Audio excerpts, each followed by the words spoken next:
Welcome to Tenor Tech, where I solve the problems you didn't even know you had.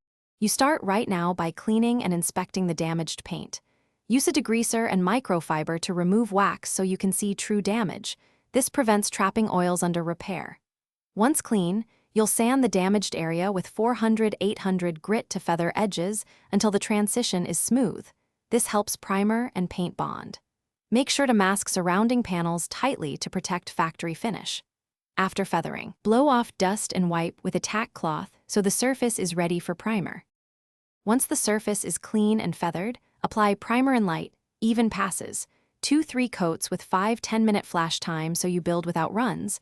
That creates a uniform surface and seals bare metal.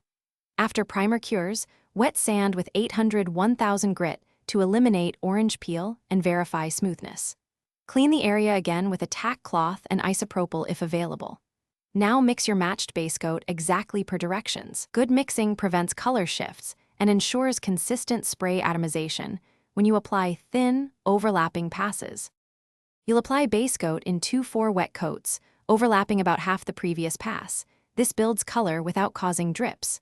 Once base is tack-free, apply 2-3 clear coats with proper flash time to build gloss and UV protection.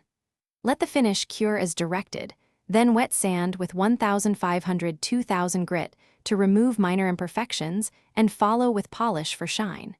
If you spot runs or orange peel, sand the affected area smooth and respray that entire panel rather than spot touching.